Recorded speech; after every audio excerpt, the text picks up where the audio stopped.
আলহামদুলিল্লাহ রবিল আলমিন ওসলাত ওসালাম আলা সঈদুল মুরসালিন নবীনা মোহাম্মদ ওয়ালা আলিহি ওসাহবিহি আজমাইন।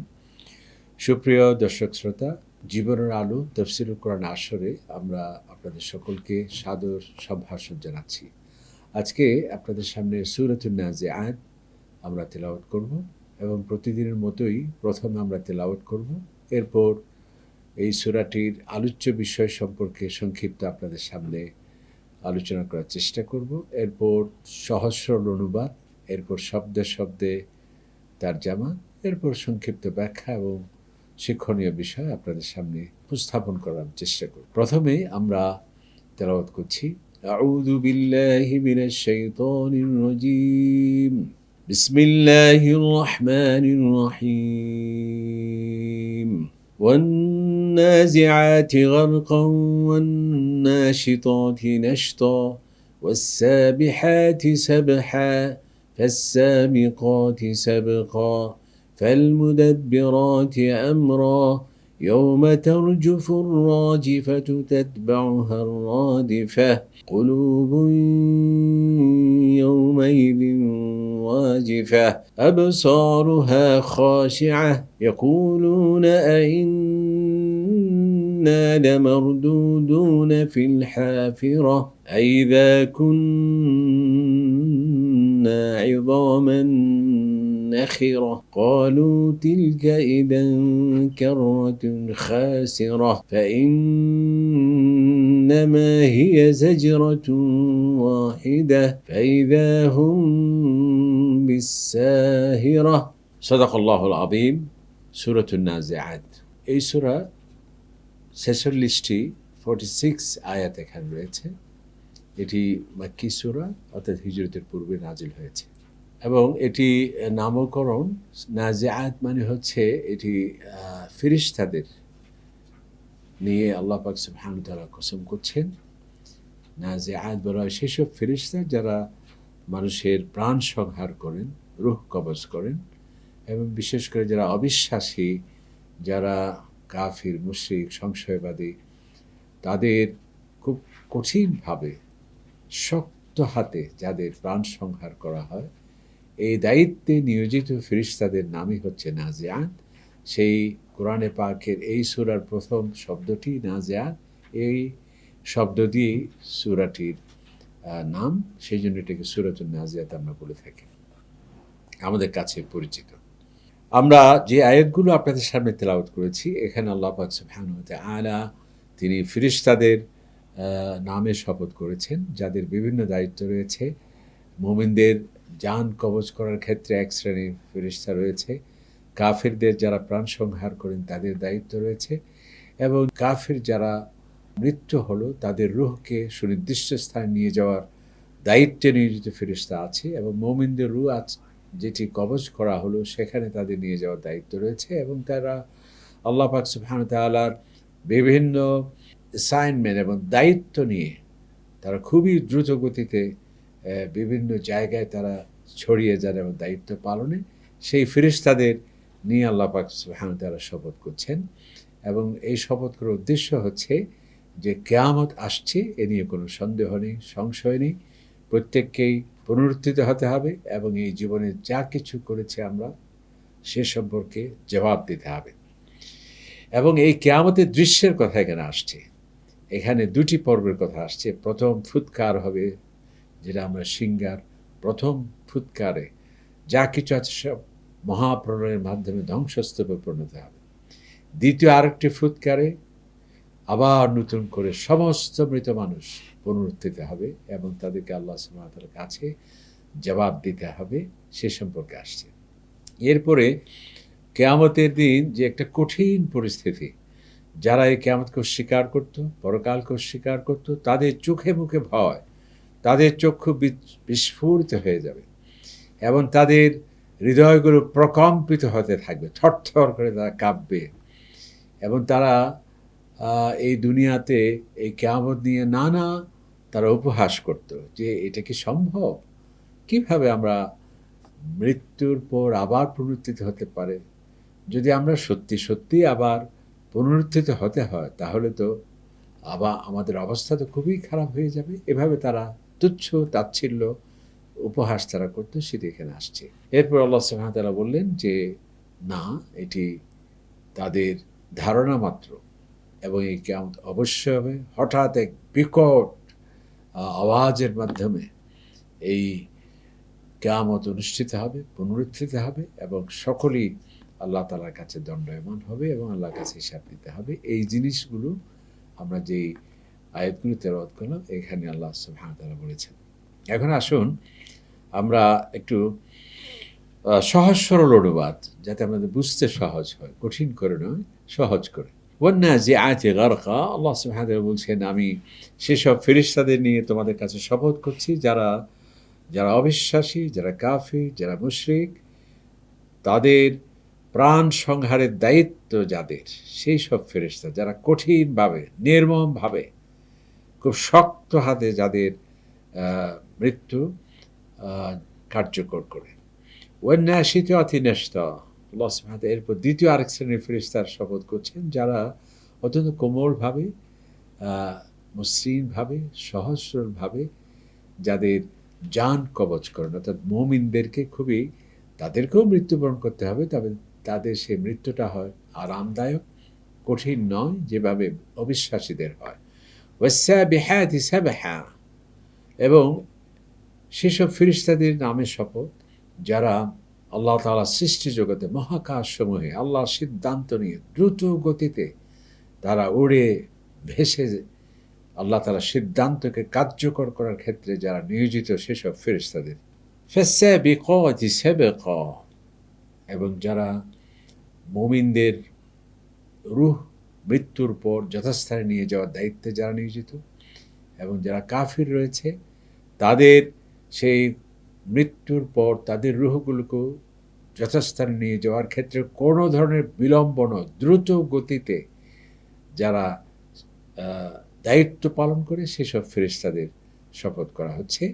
ফাল মুদাব্বিরাতি আমরা, এরপর আল্লাহ তাআলা সেই সব ফেরেশতা যারা আমার বিভিন্ন অ্যাসাইনমেন্ট, আমার বিভিন্ন দায়িত্ব, অর্পিত দায়িত্ব, এবং এই মহা বিশ্ব জগতে, আমার কুল কায়নাতে যার যার উপর অর্পিত দায়িত্বগুলোকে সুন্দরভাবে যারা পরিচালনা করার দায়িত্বে নিয়োজিত, সেসব ফেরেশতাদের আমি শপথ করছি।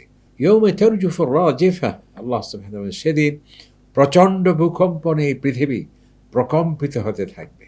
তাতবাউহা রাদিফা, অথবা পুনরায় আরেকটি বিশাল মহাকম্পন, মহা দুর্যোগ, কঠিন এক অবস্থা, দ্বিতীয় আরেক সিংগায় ফুৎকারে যেদিন কিয়ামত অনুষ্ঠিত হবে। কুলুবু ইয়াউমাইযিন ওয়াজিফা, যেদিন মানুষের হৃদয়সমূহ, এখানে যারা অবিশ্বাসী তাদের কলবসমূহ, তাদের অন্তরসমূহ প্রকম্পিত হবে, ভীত সন্ত্রস্ত হবে। আবসারুহা খাশিআ, কিয়ামতের এই বিভীষিকাময় দৃশ্য দেখে তাদের চক্ষু বিস্ফোরিত হয়ে যাবে, ভীত সন্ত্রস্ত হয়ে যাবে।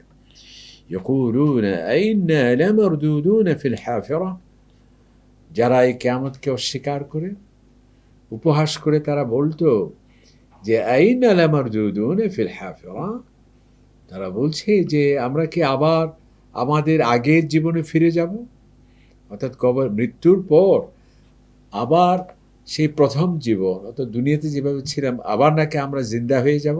আইদা কুন্না ইযামান নাখিরা, আইদা কুন্না, অর্থাৎ যখন আমরা হয়ে যাব ইযামান নাখিরা, অর্থাৎ আমাদের হাড়সমূহ চূর্ণ বিচূর্ণ যখন হয়ে যাবে, যখন সেগুলো মাটিতে নিঃশেষ হয়ে যাবে, চূর্ণ বিচূর্ণ হয়ে যাবে, গলিত হয়ে যাবে, আবার আগের জীবনে ফিরে আসবো। ক্বালু তিলকা ইযান কাররাতুন খাসিরা, তখন তারা বলল যে তাহলে তো এটা, যদি আমরা সত্যিই প্রত্যাবর্তন হয়ে যাই, তাহলে একটা মহা ক্ষতি হয়ে যাবে, হেভি লস হয়ে যাবে, আমাদের খুবই দুর্যোগপূর্ণ প্রত্যাবর্তন হবে। ফাইন্নামা হিয়া যাজরাতুন ওয়াহিদা, আল্লাহ তাআলা বলছেন সন্দেহাতীতভাবে এক বিশাল আওয়াজের মাধ্যমে, মহা এক বজ্রধ্বনির নিনাদের মাধ্যমে তাদের এই পুনরুত্থান সেটি সুসংগঠিত হবে। ফাইদাহুম বিসাহির, অর্থাৎ বিশাল বিকট এক আওয়াজ হবে। ফাইদা হুম বিসাহিরা, অতঃপর তারা আবার পুনরুত্থিত হয়ে এক সমতল পৃথিবীতে তারা হাজির হয়ে যাবে আল্লাহ তাআলার সামনে। এ হচ্ছে সহজ সরলভাবে আমরা যে আয়াতগুলো তেলাওয়াত করলাম এর অনুবাদ। এখন যদি আমরা একটু শব্দার্থগুলো বলতে চাই আপনাদের সামনে সংক্ষিপ্তভাবে, আসলে আমপারার শব্দার্থগুলো খুবই কঠিন। এগুলো কিন্তু আরবি ভাষা একটা অন্যতম একটু অলংকার, বাক্যালঙ্কার, যে শব্দ খুবই কম, ভাব হচ্ছে অনেক বেশি। সেজন্যে একেবারে বিস্তরভাবে অনুবাদ করা শব্দে শব্দে এটা আসলে একটা দুরূহ বিষয়। ওয়ান্নাজিআত, এখানে ওয়া মানে এবং নয়, ওয়া মানে আল্লাহ তাআলা কসম করছেন। নাজিআত বলে যেটি ছিনিয়ে নেয়, হরণ করে নেয়, কেড়ে নেয়।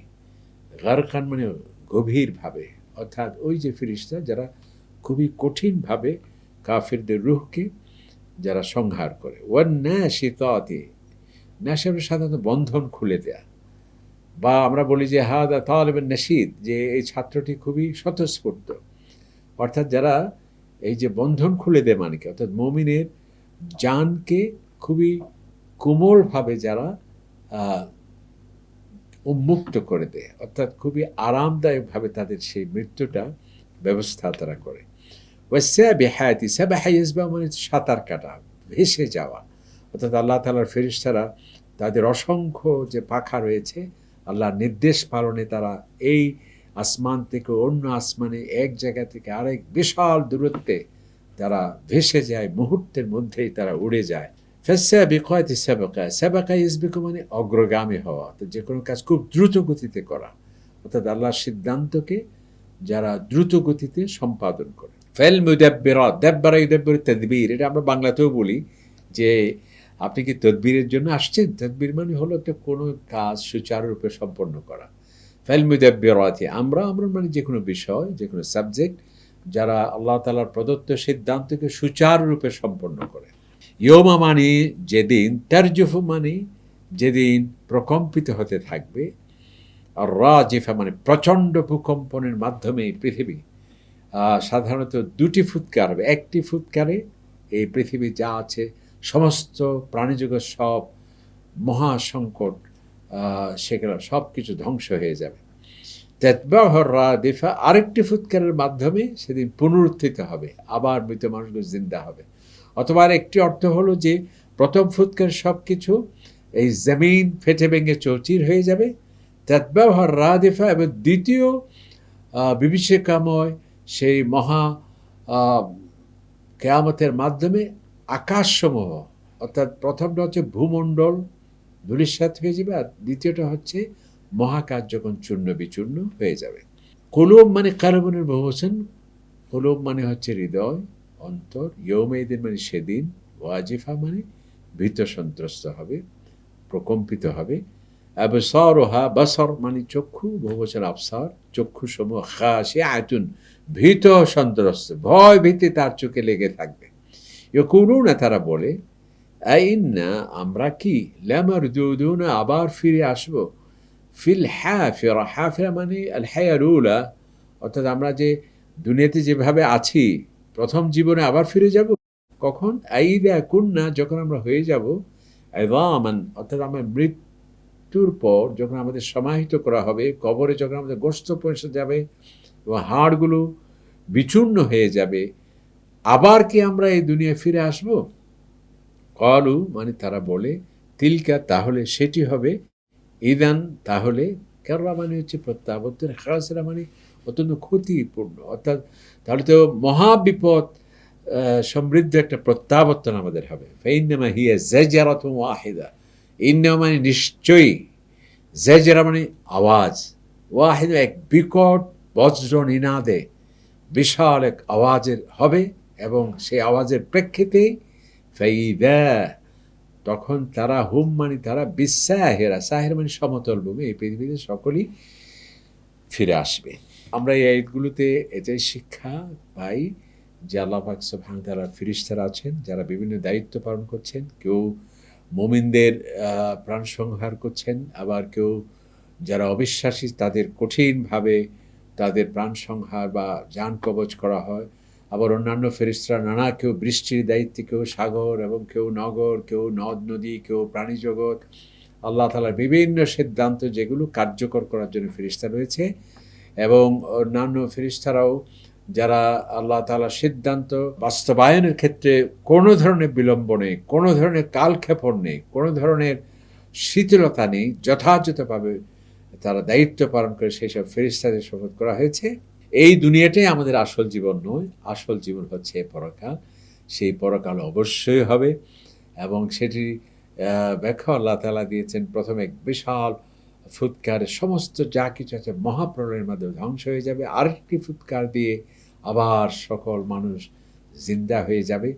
এবং যখন সে হাসরের মাঠে এই কিয়ামতের এই বিভীষিকাময় দৃশ্য দেখবে, সবাই স্বাভাবিক ভীত সন্ত্রস্ত হয়ে, আল্লাহ তাআলা অন্য জায়গায় বলছেন যেদিন চক্ষু বিস্ফোরিত হয়ে যাবে, চন্দ্র সূর্য একাকার হয়ে যাবে, সমস্ত আকাশসমূহ চূর্ণ বিচূর্ণ হয়ে যাবে, মহাসমুদ্রে আগুন জ্বলবে, এসব দেখে তো স্বাভাবিক মানুষ ভীত সন্ত্রস্ত হয়ে যাবে। এবং যারা আজকে এই পরকালকে অস্বীকার করছে এবং তুচ্ছ তাচ্ছিল্য করে উপহাস করে বলে যে আহারে আমরা কি আবার নাকি এই পৃথিবী থেকে মৃত্যুর পর আবার জিন্দা হয়ে যাব, যদি সত্যিই জিন্দা হয়ে যায়, মুহাম্মদের কথা যদি সত্য হয়, ইসলামের কথা যদি সত্য হয়, তাহলে তো আমাদের হেভি লস হয়ে যাবে। তার মানে তারা উপহাস করছে। আল্লাহ তাআলা বলছেন তোমাদের যত উপহাসই করো না কেন, এই কিয়ামত অবশ্যই আসবে। সুতরাং এই কিয়ামত অবশ্যই হবে, এবং এর আমাদেরকে জীবনে যা কিছু করছি সব কিছু হিসাব আল্লাহ তাআলার কাছে দিতে হবে, এবং ছোট বড় যা কিছু করছি কোনো কিছু আমাদের থেকে লুকিয়ে থাকছে না, সব কিছু ওয়েল রেকর্ডেড, সম্মানিত ফেরেশতারা সব লিখছে, এবং প্রত্যেক মানুষ তার আমল দেখতে পাবে। ভালো হলে সে জান্নাতে যাবে, খারাপ হলে জাহান্নামে যেতে হবে। তো এই শিক্ষাগুলো আলোকে আমরা যাতে জীবন গঠন করি, আল্লাহ তাআলা তৌফিক দিন। আমিন। আসসালামু আলাইকুম ওয়া রাহমাতুল্লাহি ওয়া বারাকাতুহু। ذلك الكتاب لا ريب فيه هدى للمتقين